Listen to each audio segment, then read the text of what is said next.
In this quick start video tutorial, I am now going to show you how to set up the video analytics.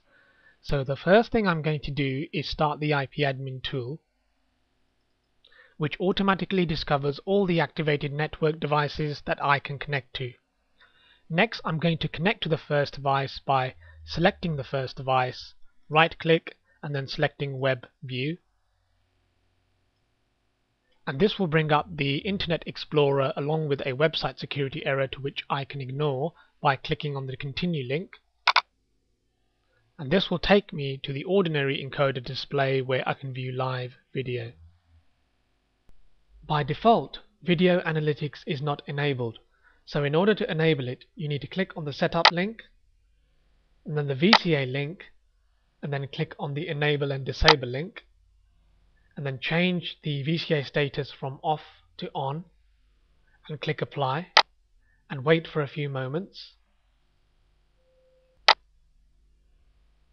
And as you will notice, you will see a list of new features added to this menu. Now, in order to go back to the encoder display, you need to click on the View link. The live video shows a typical four-way stop traffic junction in the USA, with objects coming in and out from different locations. Now, in order to set up Video Analytics, I am going to click on the Setup link, and then click on the VCA link, and then finally the Zones and Rules link, which will take me to the Zones and Rules interface. On the Zones and Rules interface, the first thing you will notice is the tracking display window, which shows all moving and stationary targets that are currently being tracked by the engine. Now, if I double click on the tracking display window and create a zone like so, then if you take a look at the right hand side of the page, you will notice the Properties Inspector. The Properties Inspector allows the user to assign rules to zones like the one I've just created. The bottom of the page shows the event history, which shows all the history of objects that have triggered rules and generated alarms. Now, going back to the Properties Inspector, there are two levels of video analytic products: VCA Presence and VCA Surveillance. VCA Presence continually tracks moving and stationary targets and generates real-time alerts of object present in multiple overlapping detection zones. VCA Surveillance is similar, but it also includes a full set of additional filters, which include Enter, Exit, Appear, Disappear, Stopped, Dwell, Direction Filter, Speed Filter, and the Object Class Filter. Now, those of you who have bought the Presence license will have access to the Presence rule, whereas those of you who have bought the Surveillance license will have access to the full set of rule-based filters, as well as the Presence rule. Now, going back to the video tracking display, at the core of Video Analytics is an advanced object tracking engine that continually tracks moving and stationary targets. So, for example, what you have is an object tracker that places a yellow banding box around each object and also gives it a trail. Now, by examining how the ends of the trails intercept a zone, it is possible to gather information about that object, including its metadata, and this can then be recorded. In this next example, I am now going to show you how to apply the object presence rule to a zone. The first thing to do is to double-click on the tracking display window and create a zone like so. Let's give this zone a name. Let's call it Red Zone. And as you will notice, by default the Presence tab is ticked, but this does not mean that the Presence rule is applied yet. In order to apply it, click on the Apply button. And as you will notice, every time an object is present inside the red zone, this will trigger the rule and raise an alarm, and this is then recorded in the event history like so. So, for example, in the event history you can see that the object presence rule has been triggered in the red zone along with the times of the event. Another thing to notice also is that when an object is present in the red zone, the bounding box changes from yellow to red. So all objects that have triggered a rule are displayed in red, whereas all objects that have not triggered a rule remain yellow. Sometimes when an object passes through the edge of the zone, it does not always trigger the rule, and the reason behind this is because its trail hasn't crossed the detection zone. Let's take a look at a few examples. Here is an example of an object that is present in the zone, and notice how its trail passes through the zone, and this has been recorded. Here is another object that is present, but notice how its trail just misses the corner of the zone, and so this is not recorded. So you can always predict if a rule will work by seeing if the trails pass through the zones correctly. The next set of examples apply to those that have bought the VCA surveillance license. In this next example, I will show you how to apply the object stopped rule to a zone.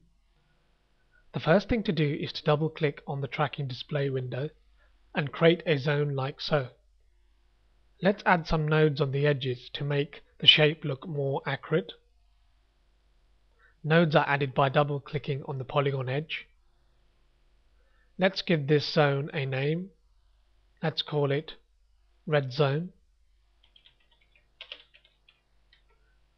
And then the next thing to do is to click on the stop tab, click the plus sign, type in, for example, 2 seconds, and then click apply.